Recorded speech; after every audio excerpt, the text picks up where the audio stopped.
સહજ ન્યૂઝ. કોટડા સાંગાણી તાલુકા પંચાયત પર ભાજપનો કબજો. વેરાવળ 1 બેઠકના વિજેતા વિલાસબેન કોરાટના સમર્થનમાં ભવ્ય વિજયોત્સવ યોજાયો. નમસ્કાર, સહજ ન્યૂઝ સાથે હું છું ગોપાલ ભેસાણીયા.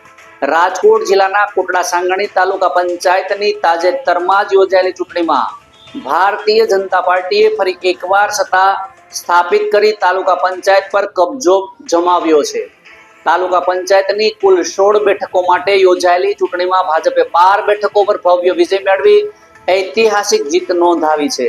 આ ચૂંટણીમાં વેરાવળ બેઠક 1 પરથી ભાજપના ઉમેદવાર વિલાસબેન હિતેશભાઈ કોરાટે 768 મતની જંગી લીડ સાથે વિજય હાંસલ કર્યો હતો અને તેમની આ ભવ્ય જીત બાદ સમગ્ર વિસ્તારમાં ભાજપ કાર્યકરો, આગેવાનો અને સમર્થકોમાં આનંદની લાગણી છવાઈ ગઈ હતી. વિજયના ઉપલક્ષે વેરાવળ વિસ્તારમાં ભવ્ય વિજયોત્સવ કાર્યક્રમનું આયોજન કરવામાં આવ્યું હતું, જેમાં મોટી સંખ્યામાં ભાજપ કાર્યકરો, સ્થાનિક આગેવાનો તેમજ સમર્થકો ઉપસ્થિત રહ્યા હતા. કાર્યકરોએ ફટાકડા ફોડી, મીઠાઈ વહેંચી અને જય ઘોષ સાથે જીતની લાગણી વ્યક્ત કરી હતી. વિલાસબેન કોરાટની જીતને સ્થાનિક વિકાસ માટે જનતાનો વિશ્વાસ ગણાવી સમર્થકોએ આગામી સમયમાં વધુ વિકાસ કાર્યો થવાની આશા વ્યક્ત કરી હતી. રિપોર્ટર પંકજ ટીલાવત, સહજ ન્યૂઝ, સાપર, વેરાવળ. ભારતીય જનતા પાર્ટીના ઉમેદવારો 1 થી 9 વોર્ડમાં ઉભા રાખ્યા હતા અને એમની જીત થઈ હતી.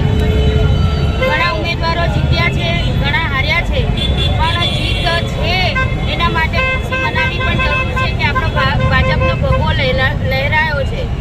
આ ભાજપનો ભગવો લહેરાવવા માટે આજે અમે જૂની નગરપાલિકા ચોકમાં ફટાકડા ફોડી અને જે ઉમેદવારો જીત્યા છે એમનો આનંદ અને ઉત્સાહ મનાવ્યો.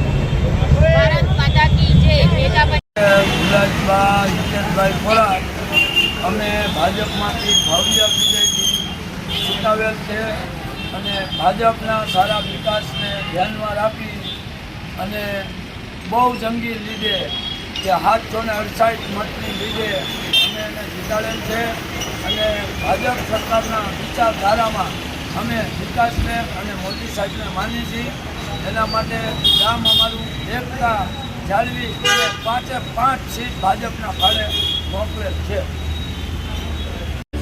વેરાવળ 1 કોટડા સાંગાણી તાલુકા પંચાયતના તમામ મતદારોનો અમે હૃદયપૂર્વક આભાર માનીએ છીએ અને અમને જંગી બહુમતી જીતાડી સૌ મતદારોનો હાર્દિક આભાર માનીએ છીએ.